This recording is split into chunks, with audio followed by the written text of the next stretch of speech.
జయ Bharat అయోధ్యరాజు channel మీ ముందుకు వచ్చినటువంటి అంశం. కొన్ని విషయాలు ఈ రోజుని మీ ముందు ఉంచుదామని, మీతో ముచ్చటించుకుందామని చెప్పేసి నేను రావటం జరిగింది. తోటి భారతీయ సోదరి సోదరులందరికీ కూడా నమస్కారాలు తెలియజేస్తూ, ప్రధానంగా ఈ రోజుని ఢిల్లీలో జరిగినటువంటి సమావేశం, ఇండియా కూటమి సమావేశానికి అనేక మంది ఆ యొక్క కూటమి 18 పార్టీలు 20 పార్టీల కూటమి ఉంది. ఆ కూటమికి సంబంధించినటువంటి ప్రధాన నాయకులందరూ కూడా అక్కడ సమావేశం అవటం జరిగింది. ఈ సమావేశంలో రాహుల్ గాంధీ గారు మాట్లాడుతూ, దేశాన్ని పెంచేది బీజేపీ, ప్రేమను పెంచేది ఇండియా కూటమి అని చెప్పి ఆయన చెప్పడం జరిగింది. అయితే వీరిని అడుగుతున్నాను నేను, అసలు ప్రేమ అంటే ఏంటి, దానికి ఉన్నటువంటి అర్థం ఏంటో రాహుల్ గాంధీ గారిని నేను చెప్పాలని అడుగుతున్నాను. మీరు భారతదేశం స్వతంత్రం వచ్చినప్పుడు ఈ భారతదేశంలో మీ తాత, మీ ముత్తాత ఎలాంటి అర్హత లేకపోయినప్పటికైనా సరే ప్రధానమంత్రి అయ్యి, గాంధీ గారి యొక్క ఇంట్రెస్ట్ తోటి మాత్రమే ఈయన గారు ప్రధానమంత్రి అయ్యి, ఆనాడు దేశ విభజన జరిగితే లక్షలాది మంది నిరాశ్రులయ్యి పాకిస్తాన్ నుంచి తవరేయబడి, అత్యాచారాలు చేయబడి, హత్యలు చేయబడి, అనేక మంది అవస్థలు పడి ఢిల్లీ వీధుల్లోకి, శ్రీనగర్ వీధుల్లోకి వచ్చి వాళ్ళు తలదాచుకున్నటువంటి బస్టాండ్లోని, రైల్వే స్టేషన్లోని, మసీదుల్లోని, దేవాలయాల్లోని తలదాచుకున్నటువంటి సంఘటనలు ఆనాడు జరిగినాయి. ఆనాడు కనీసం మీ యొక్క ముత్తాత ఎవడైతే ఉన్నాడో ఆయన గారు కనీసం వాళ్ళకి మంచినీళ్ళు కూడా ఇవ్వలేదు. జరుగుతున్నటువంటి దారుణాన్ని ఆపు చేయలేదు. పాకిస్తాన్కి సపోర్ట్గానే వ్యవహరించాడు తప్ప ఎట్టి పరిస్థితుల్లోనే అక్కడి నుంచి తవిరేయబడ్డటువంటి ఎవరైతే హిందువులు ఉన్నారో ఏ హిందువుని కూడా కనీసం మంచినీళ్ళు కూడా ఇవ్వలేదు. హిందువులు, సిక్కులు, జైనులు అనేక మంది ఇక్కడికి తవిరేయబడ్డారు. మరి నాడు భారతదేశాన్ని నుంచి ముస్లిం దేశంగా మాకు కావాలని భారతదేశాన్ని నుంచి విడిపోయిన పాకిస్తాన్కి ఇక్కడ ఉన్నటువంటి ముస్లింలందరినీ పంపడం మానేసి, అయ్యయ్యో మీరు వెళ్ళొద్దు, మీరు ఇక్కడే ఉండండి, మీరు ఇక్కడే ఉండాలి, మీకు ఎప్పుడు కూడా నేను రక్షణగా ఉంటాను, మీరు ఇక్కడ ఈ దేశాన్ని ప్రశాంతంగా ఉండనివ్వకూడదు, ఈ దేశంలో ఎప్పుడు అలకొల్లాలను సృష్టిస్తూ ఉండాలంటే మీరు ఉండాలి అని చెప్పేసి ఒక నిర్ణయం తీసుకుని ఇక్కడ ఉంచుకుంటాం జరిగింది మీ ముత్తాత. ఆనాడు చేసినటువంటి దౌర్భాగ్య రాజకీయానికి అనేక మంది, లక్షలాది మంది హత్యలు చేయబడి, అనేక మంది నాశనమై, అనేక ఆస్తులు కోల్పోయి, ప్రాణాలు కోల్పోయి, అత్యాచారాలు చేయబడి వస్తే వాళ్ళని కాపాడలేనట్టు కనీసం అది ప్రేమ అంటారా, ద్వేషం అంటారా? అక్కడ నుంచే మీకు ద్వేషము, ప్రేమ అనే దానికి అర్థం తెలియనటువంటి వాళ్ళు మీరు కాంగ్రెస్ పార్టీ అంటే. ఆ తరువాత ఏదైతే మామూలుగా కాశ్మీర్లో జరిగినటువంటి సంఘటన ఏదైతే ఉందో, ముంబైలో మీ కాశ్మీర్లో పండిట్ల పైన జరిగినటువంటి దాళ్ళుని అరికట్టడంలో కానీ, వాళ్ళకి చూపించవలసినటువంటి ప్రేమను కానీ, వాళ్ళకి చూపించవలసినటువంటి భరోసాని, వాళ్ళకి ఇవ్వాల్సిన భరోసాని కానీ ఇవ్వలేదు. అంటే అది ప్రేమ అంటారా, ద్వేషం అంటారా? పండిట్లు లక్షలాది మంది వచ్చి బయటకు వచ్చి అక్కడ ఆస్తులను కోల్పోయి బయటకు వచ్చి అనేక ప్రాంతాల్లో వాళ్ళు ఈనాటికి జీవం వెలబుచ్చుతూ ఉన్నారు. వాడిని తీసుకొచ్చి ఎక్కడైతే ఆ యొక్క సంఘటనకి కారకుడైనటువంటి వాడిని తీసుకొచ్చి మీరు మన్మోహన్ సింగ్ ప్రధానమంత్రిగా ఉన్నప్పుడు కౌగలించుకున్నారు. ఇది మీకున్నటువంటిది. ద్వేషం అంటే, ప్రేమ అంటే ఏంటో ఎవరైతే మామూలుగా మడ్రల్లో, మానభంగాలు, అత్యాచారాలు చేస్తారో వాళ్ళకి ప్రేమను పంచుతారు మీరు. ఎవరైతే నష్టపోతారో, అత్యాచారాలకు గురవుతారో అలాంటి వాళ్ళందరినీ కూడా ఎవరైతే నష్టపోయినటువంటి వాళ్ళందరికీ ద్వేషం పెంచుతారు మీరు. ఇది మీ దగ్గర ఉన్న ప్రేమ ద్వేషం. ఇలా చూసుకున్నట్లయితే అనేక సార్లు ఈ దేశంలో బాంబులు పెట్టించింది మీరు.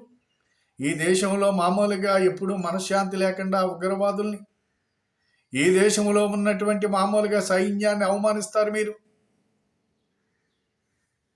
నీకు ప్రేమ అంటే ఏంటో ద్వేషం అంటే ఏంటో తెలుసా నీకు?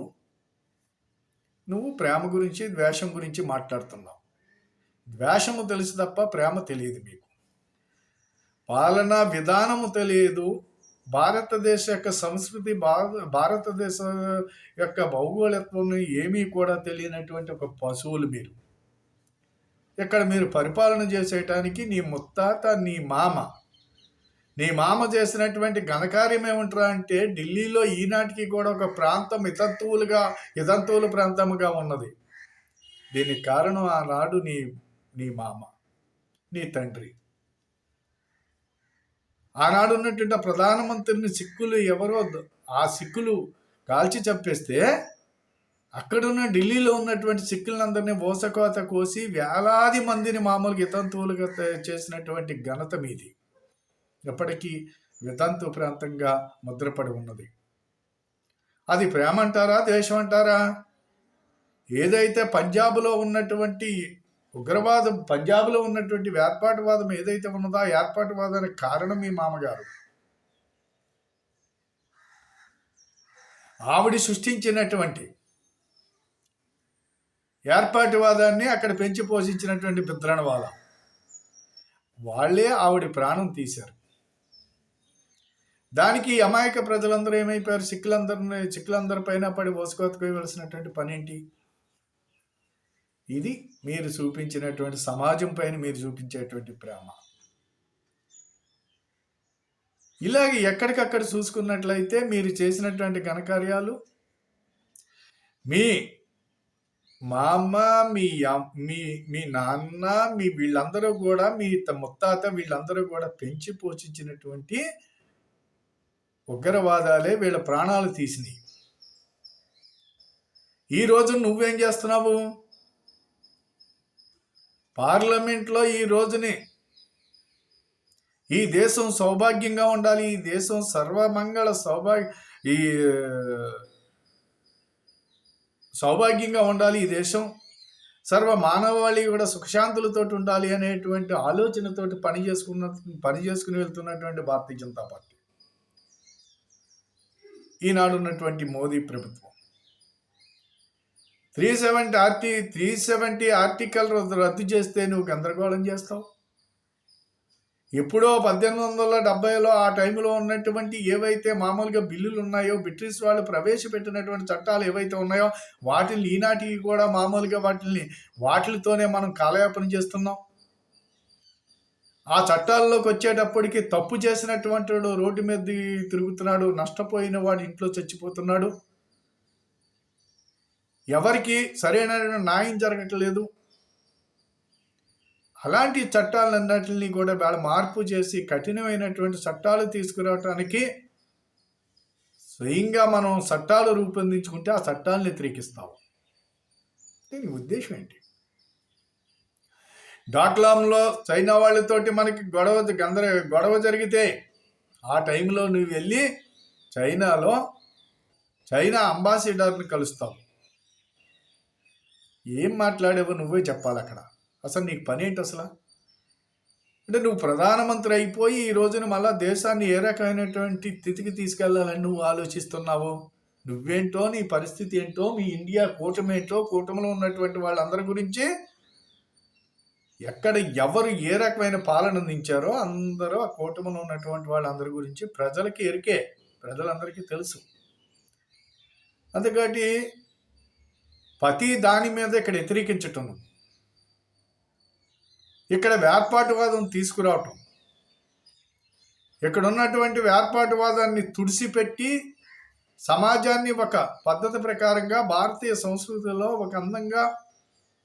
ఒక అనుబంధంగా జీవించటానికి కావలసినటువంటి వాతావరణాన్ని తీసుకొస్తూ ఉంటే విదేశీ యొక్క తొత్తులతోటి చేతులు కలిపి ఇక్కడ ఉద్యమాలు చేస్తారు మీరు.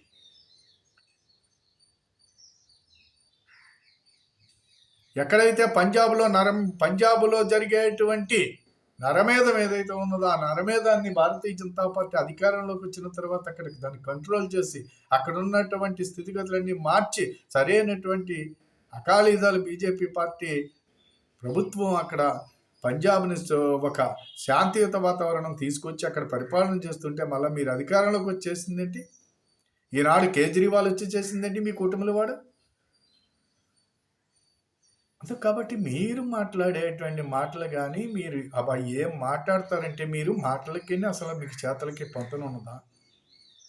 ఏదైతే మీ కూటమిలో మమతా బెనర్జీ అనేటువంటి వ్యక్తి ఉన్నదో ఆవిడ పశ్చిమ బెంగాల్ ముఖ్యమంత్రి, ఆవిడ చేసేటువంటి అరాచకాలు, ఆవిడ చేసినటువంటి చేయించినటువంటి అత్యాచారాలు, ఆవిడ చేసినటువంటి ఘనకార్యాలన్నీ కూడా అక్కడ ప్రజలకు తెలుసు కదా. రోహింగ్యాలను అవతల నుంచి అవతలకి రోహింగ్యాలను తెచ్చుకుని భుజాన్ని ఎత్తుకుని అక్కడ ఉన్నటువంటి హిందువుల మీద దాడులు చేయించి అక్కడ ఉన్నటువంటి మహిళలపైన అత్యాచారాలు చేయించి ఇల్లు తగలబెట్టించినటువంటి ఘనత వారిది. ఆవిడ మీ కూటమిలో. ఇటువంటి వాళ్ళందరూ మీరు కూటమిగా ఏర్పడి మీరు తీసుకురావాల్సిన భారతదేశ గౌరవాన్ని మంట కలిపి ఈ దేశాన్ని విచ్ఛిన్నం చేసి ఈ దేశాన్ని చిందరవందర చేసి ఈ ప్రజలను అయోమయంలో పడేయటానికి ఈ ప్రజా జీవితాన్ని సుఖశాంతులు లేకుండా చేయటం గురించి మీరు చేస్తున్నటువంటి ప్రయత్నం ప్రజలు ఎప్పటికీ నమ్మరు. జాగ్రత్తగా ఉండండి. లేకపోతే సెక్యులర్ అనేటువంటి పదానికి అర్థం తెలియనటువంటి మేము సెక్యులర్లు అంటే ఏంటి? సెక్యులరిస్టులు అంటే మీరు చేసేటువంటి ఈ దేశంలో 80% ఉన్నటువంటి హిందువుల్ని సెకండ్ పౌరులుగా చేయటం. మీరు మైనారిటీలని చెప్పి వాళ్ళని బుజ్జగించి క్రిస్టియన్ ముస్లింలని మామూలు సంకనెత్తుకుని ఇక్కడ హిందువుల మీద దాడి చేయించడం మీరు చేసేటువంటి పని. అది సెక్యులరిజమా?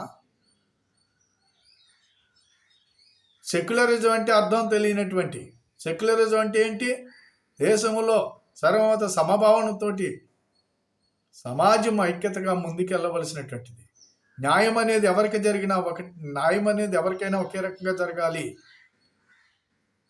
అటువంటి పద్ధతుల్లో జరిగేదే ఇక్కడ ఈ దేశ సంస్కృతిని, ఈ దేశ సాంప్రదాయాన్ని, ఇక్కడ ఉన్నటువంటి పద్ధతుల్ని అనుసరిస్తూ దేశ పౌరులుగా ముందుకెళ్ళవలసినటువంటి సమాజాన్ని మీరు కులాల పేరు మీద, వర్గాల పేరు మీద, మామూలుగా మతాల పేరు మీద ఎడగొట్టి మీకు మేము సెక్యులరిస్టులు అంటే మీరు సంకనాకటమా?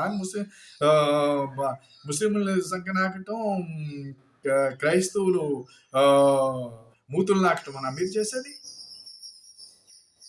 వాళ్ళని అమాయకులైనటువంటి వాళ్ళని అనేకంగా మేమున్నామని రేకెత్తించి వాళ్ళని రెచ్చగొట్టి సమాజంలో అనేక రకాలైనటువంటి సంఘటనలు కారకులు చేస్తున్నారే మీరు.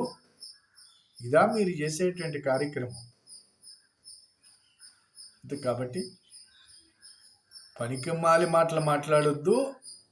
మీరు చేసేటువంటి గందరగోళం, మీరు చేసేటువంటి పార్లమెంట్లో మీరు చేసే రచ్చ అన్నీ కూడా ఇక్కడ ప్రజలు గమనిస్తూనే ఉన్నారు. ఎందుకని చెప్పేసి నువ్వు గొప్పగా చెప్పు మేము అధికారంలోకి వస్తే అది చేస్తాం. ఏం చేస్తావు? ఏమీ చేయలేవు. నాశనం చేస్తావు దేశాన్ని. మీ ముత్తాత గారి నుంచి ఈవేళ వరకు దేశాన్ని ఎంత సర్వనాశనం చేశారో ఇప్పటి వరకు గమనిస్తూ ఉంటే మీరు కమ్యూనిస్టులు చేసినటువంటి దేశానికి చేసినటువంటి సేవలు ఇంకా చాలు. మీ సేవలకి ఈ దేశానికి అవసరం లేదు, ఈ సమాజానికి అసలు అవసరం లేదు అని చెప్పి ప్రజలు అంటున్నారు. మాకు అవసరం లేదని ప్రజలు భావిస్తున్నారు. ఈరోజు ప్రతి ఒక్కదాని మీద కాంట్రవర్సీని తీసుకొచ్చి అమెరికా పోయి అక్కడికి వెళ్ళి భారతదేశం గురించి అమెరికా పోయి నువ్వు ఆగావు.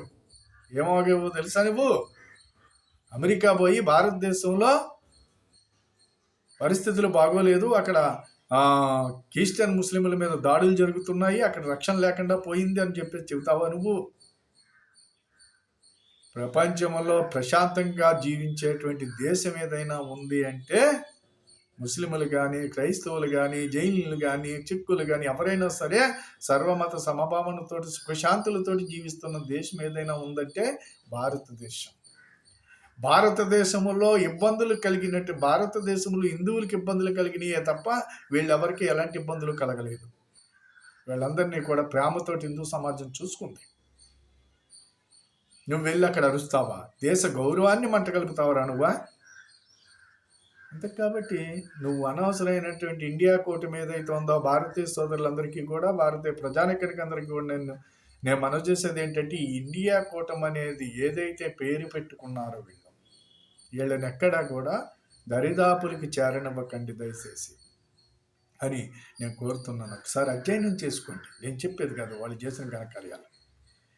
ఈనాడు ఈ 9 సంవత్సరాల్లో ఎక్కడ బాంబులు కానీ, ఎలాంటి అల్లర్లు కానీ, ఉగ్రవాదం కానీ, తీవ్రవాదం కానీ, నక్సలిజం కానీ లేకుండా పరిపాలన సాగిస్తూ సుఖశాంతులతోటి ప్రజల్ని, ఈ 150 కోట్ల జనాభాని సుఖశాంతులుగా జీవించేటువంటి రక్షణ కల్పిస్తున్నటువంటి మహారక్షకుడు నరేంద్ర మోదీ గారు. కాబట్టి ఆనాడు పాకిస్తాన్కి మనకి యుద్ధం జరిగితే ఆ యుద్ధంలో కానీ మన వాళ్ళు విజయం సాధిస్తే వెనక్కి వచ్చేయమని చెప్పినటువంటి వాడు వీళ్ళ తాత, ముత్తాత నెహ్రూ. మన భూభాగాన్ని ఈ రోజున కూడా అక్కడ వదిలేసి ఆక్రమించుకున్నటువంటి భూభాగాన్ని తిరిగి స్వాధీనం చేసుకుంటామని అక్కడ వదిలిపెట్టి దాన్ని ఇవాళకి కూడా కారుచిచ్చుగా మలిచినటువంటి వాడు నెహ్రూ. అదే కాబట్టి కాంగ్రెస్ పార్టీని, కాంగ్రెస్ దొంగలందరూ పాలించేవాడు, నీతివంతుడైతే పాలించేవాడు, నీతి నియమాలతో పాలించే రాజు ఉన్నప్పుడు, నిజాయితీ గల రాజు ఉన్నప్పుడు ఈ దొంగలందరూ ఏకమవుతారనే ఒక సామెత ఉన్నది. చాణక్యుల వారు చెబుతారు. అదే ఇది. ఈ దొంగలందరూ ఏకమయ్యారు.